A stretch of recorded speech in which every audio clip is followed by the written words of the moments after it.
Hi friends, എല്ലാവർക്കും രുചിഭേദങ്ങളിലേക്ക് സ്വാഗതം. ഇന്നത്തെ റെസിപ്പി പൊട്ടറ്റോ റൈസ് ആണ്. നല്ല അടിപൊളിയായിട്ടുള്ള അതേസമയം നല്ല ഈസി ആയിട്ട് ഉണ്ടാക്കാൻ പറ്റുന്ന ഒരു വെറൈറ്റി റൈസ് ആണിത്.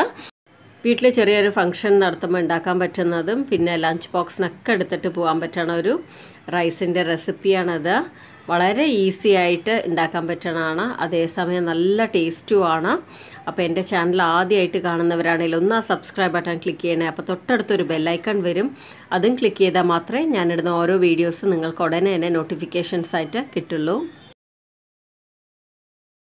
ഇതാ ഞാൻ എല്ലാം റെഡിയാക്കി വെച്ചിട്ടുണ്ട്. ഇനി നമുക്ക് ഉണ്ടാക്കാൻ തുടങ്ങാം.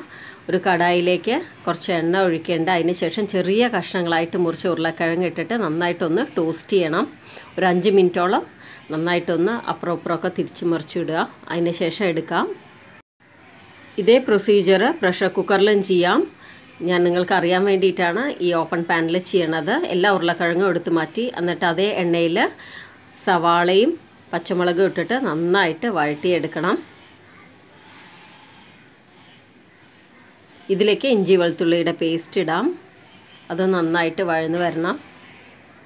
അതിന് ശേഷം മഞ്ഞൾപ്പൊടി, പിന്നെ നമുക്ക് തക്കാളി ചേർക്കണം. ഇത് ബാംഗ്ലൂർ തക്കാളിയാണ്. എപ്പോഴും ഇങ്ങനത്തുള്ള റൈസിനൊക്കെ ബാംഗ്ലൂർ തക്കാളി ആയിരിക്കും നല്ലത്. നല്ലൊരു പേസ്റ്റ് പോലെ ആയി വരണം. അതിന് ശേഷം നമ്മൾ ഓൾറെഡി ടോസ്റ്റ് ചെയ്ത് വെച്ച ഉരുളക്കിഴങ്ങ് ഇടാം. അതിന് ശേഷം ഉപ്പ്, മുളക് പൊടി, പിന്നെ തൈര്, ഇതെല്ലാം കൂടെ ചേർത്ത് നന്നായിട്ടൊന്ന് യോജിപ്പിച്ചെടുക്കുക.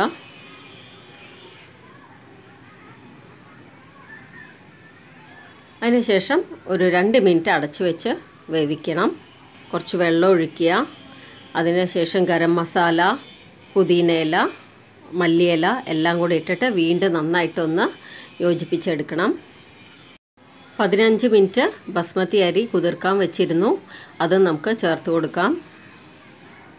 കുറച്ചുകൂടെ ഉപ്പ് വേണം, അതുകൊണ്ട് അതും ഇട്ടു. നന്നായിട്ടൊന്ന് മിക്സ് ചെയ്ത ശേഷം അടച്ചു വയ്ക്കാം. പ്രഷർ കുക്കറിലാണെങ്കിൽ ഒറ്റ വിസിൽ മതിയാവും, കറക്റ്റായിരിക്കും പാകം. ഇത് കണ്ടില്ലേ, നമ്മുടെ പൊട്ടറ്റോ റൈസ് റെഡി ആയിട്ടുണ്ട്.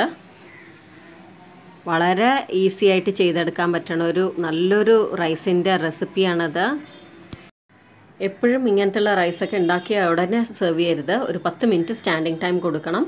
അതിനുശേഷം സെർവ് ചെയ്യാവുന്നതാണ്. അപ്പോൾ എല്ലാവരും ഈ പൊട്ടറ്റോ റൈസ് ഉണ്ടാക്കി നോക്കണം. അതിനുശേഷം ഫീഡ്ബാക്ക് അറിയിക്കണം. നിങ്ങൾക്ക് ഈ വീഡിയോ ഇഷ്ടമായിട്ടുണ്ടെങ്കിൽ എപ്പോഴും പറയണ പോലെ തന്നെ ലൈക്ക് ചെയ്യണം, ഷെയർ ചെയ്യണം. മറക്കാതെ എൻ്റെ ചാനൽ സബ്സ്ക്രൈബ് ചെയ്യണേ. Thank you all.